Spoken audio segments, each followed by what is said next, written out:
Welcome everyone to circuit number 2.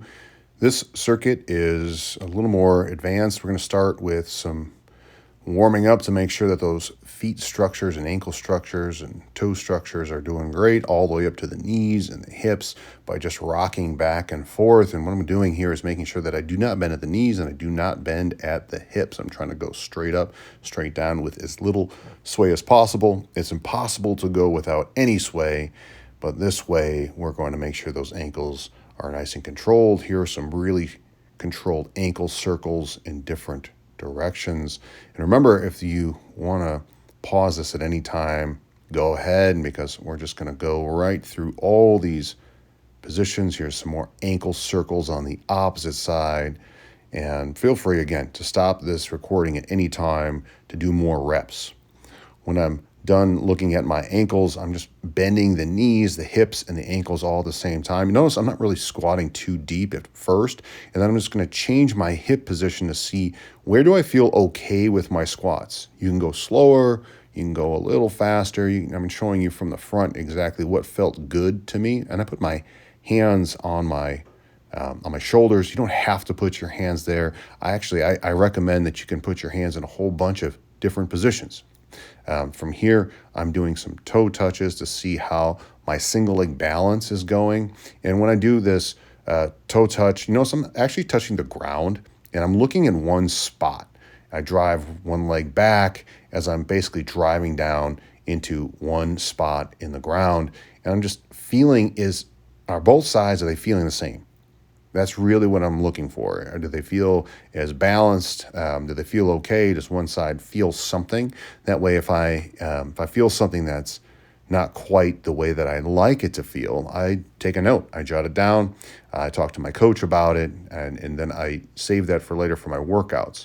And now before, when I was touching the ground, now I'm raising the foot up to me and also checking the balance in a standing position on the leg that's into the ground. So I just inverted this by raising it up. And notice how basically I'm doing the same arm position too, where the opposite arm is reaching towards the opposite leg, which then provides some torso side bending and some torso rotation along with this.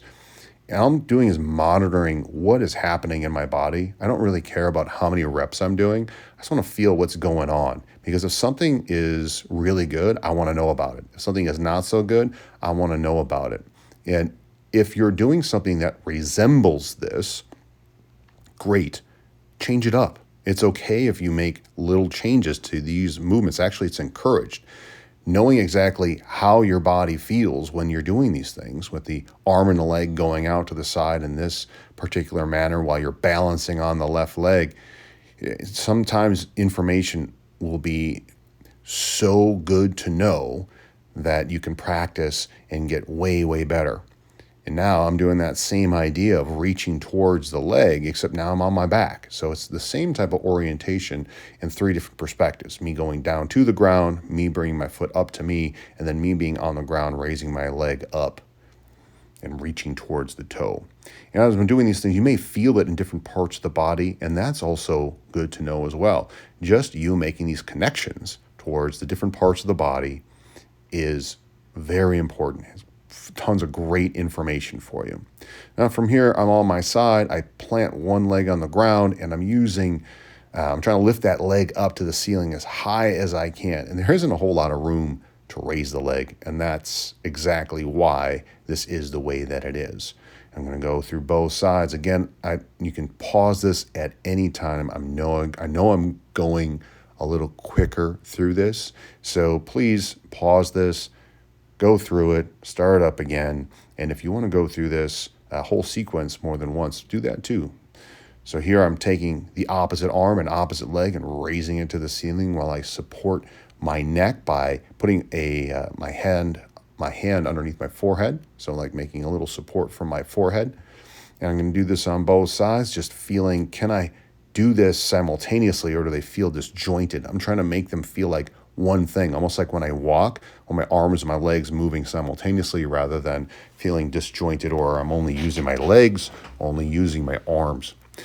From here, we're going to get to a push-up position. I'm just going to move my shoulder blades forward and back with my elbows, trying to keep my elbows straight. And Where you have your hands can be all over the place, all different, and that's totally acceptable. Elbows can be slightly bent, elbows can be straight. You can have one elbow slightly bent, one elbow straight. That's all okay. From here, I'm controlling how my hip feels in circles, and I'm just going to keep changing my direction slowly, clockwise, counterclockwise, knee bent, knee not bent. I can do a whole bunch of different styles of movement. I just note which ones feel good and which ones maybe not feel so good. From here, I'm going to then switch this up towards our very first calisthenic, which is just basically hop in place for around a minute.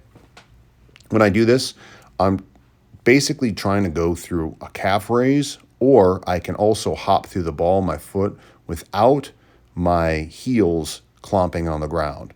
So I'm basically trying to pat my feet and the ball of the foot on the ground, just bouncing off the ground lightly.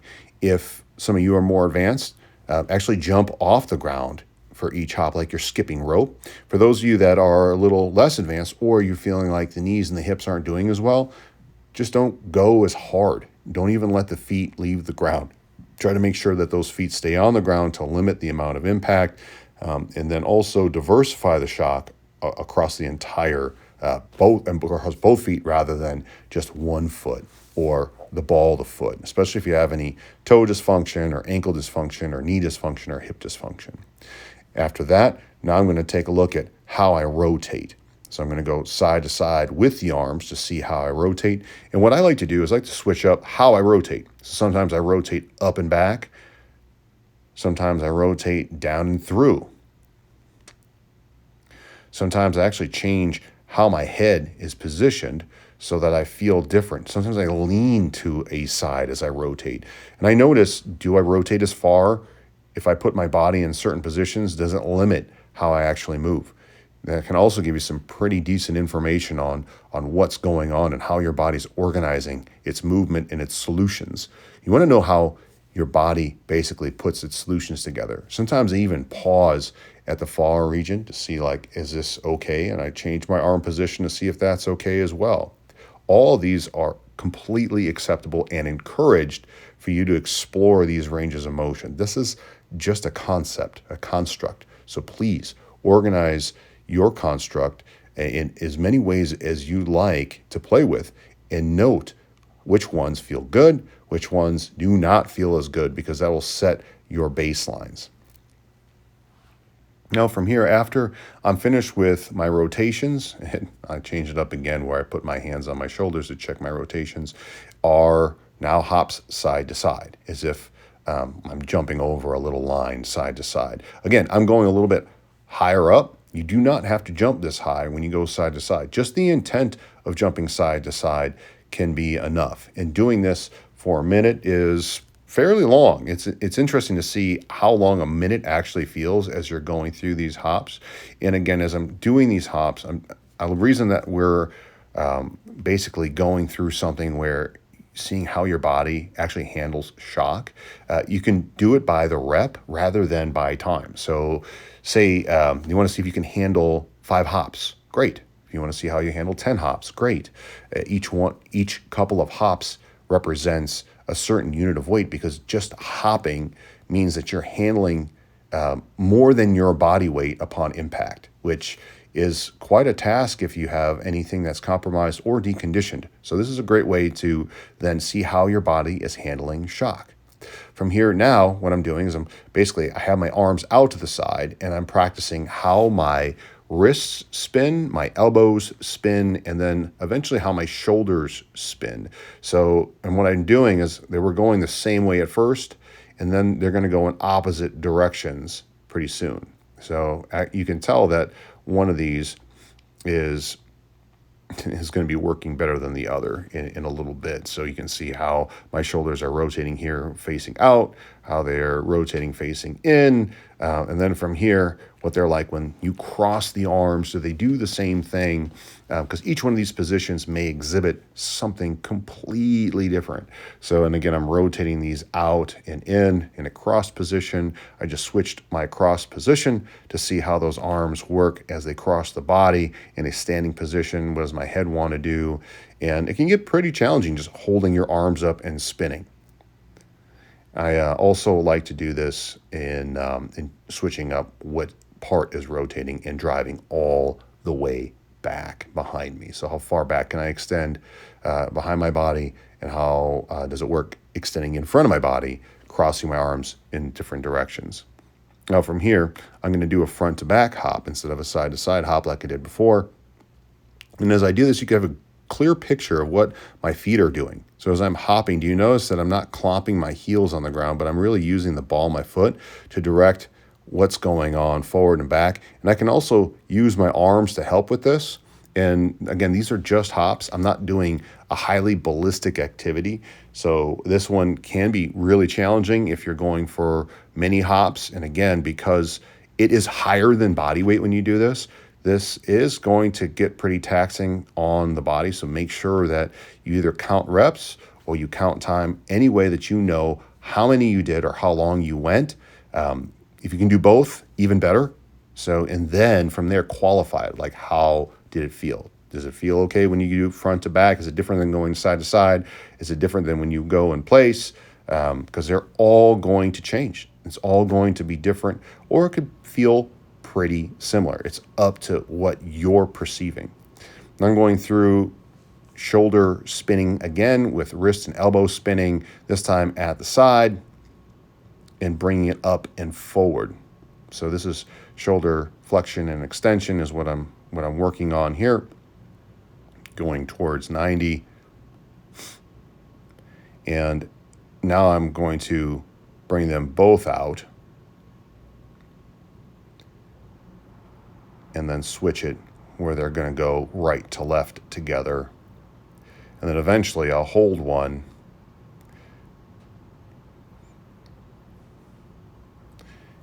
and take it where I'm seeing, okay, if I hold one in out position, can the other one spin? And eventually, if I hold one in the in position or the pronated position, how does it spin? So I get a chance to see how they work in unison, how they work in unison going right to left, in and out, and then eventually how does one work when one's in and spinning and out and spinning. From here, we're going to take this right into a hop with a single leg going side to side. And the single leg, when I go side to side, start really small. If you want to do it in place, that's great too. If you want to try just one hop and then another hop, do that as well. Single leg hopping is really difficult. And as I do this, I set my timer for around 30 seconds. I believe that I made it to about like 15 to 20 seconds, and then I changed side. I mean, I've sustained knee injuries and hip injuries, so doing this, I'm also cautious, very cautious, and I hadn't hopped in a while when I made this video. So again, the single leg hopping is way different for me than the double leg hopping. So I start just very calmly doing it side to side, controlling it, seeing how that foot works, especially when balance is also involved in this with single leg balance. And that's why I also like hopping side to side, because you get used to doing quicker movements with that. So now both arms all the way to the right, and I'm going to do the same exploration with my arms going right. So as you can see, they're both spinning right to left, my wrists and shoulders. And then what we're going to do is we're going to practice spinning them both in and out. So we first start right to left, and now we're going in and out together with the wrists. And then from here, we'll start playing with one being held in a position, held in while the right goes in and out. And then I'll hold the right in with the left going in and out in a pronation and supination and external and internal rotation of the shoulder. And then from here, I switch it up.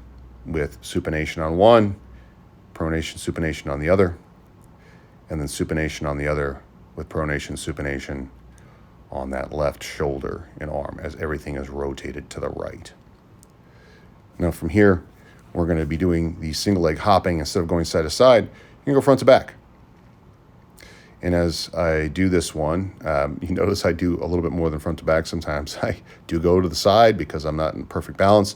And I also like to split my arms with this one. It just felt natural, but you can do 2 arms forward, 2 arms back. They're both coordinated patterns that could need work. Overall, I like the arm split. It helps me stay coordinated with the single arm movement.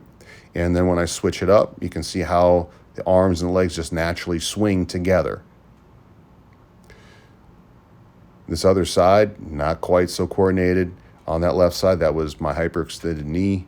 And overall, me just getting my coordination of the arms with the legs, you can see how they're a little more coordinated now. So, yep, it takes me time to re-coordinate and recalibrate things too, because practice. I like to change up the practice in order to make sure that I recalibrate things and that it feels more and more natural instead of just doing the same thing over and over and over. Now from here, I'm going to go to the left and practice calibrating my arms to the left. This way we started going into pronation, supination together. And then what we're going to do is we're going to switch that up after we go in and out to go left to right together. So as one pronates, the other supinates. So we're doing an anti-phase. And then from here, we're going to switch it up where one stays pronated and the other one goes through supination. And then we're going to switch it up to make sure that we're calibrating both of those to see if it feels the same if I pronate the other one and then start supinating the other one. So here's a supinated hold with pronation and supination. And this one's a little bit more challenging for me as well because I had a broken left wrist. Yes, I've had a lot of injuries. Thank you very much. And so these calibration exercises that I'm showing you are things that I also do for me. So thank you for joining me on this circuit number 2.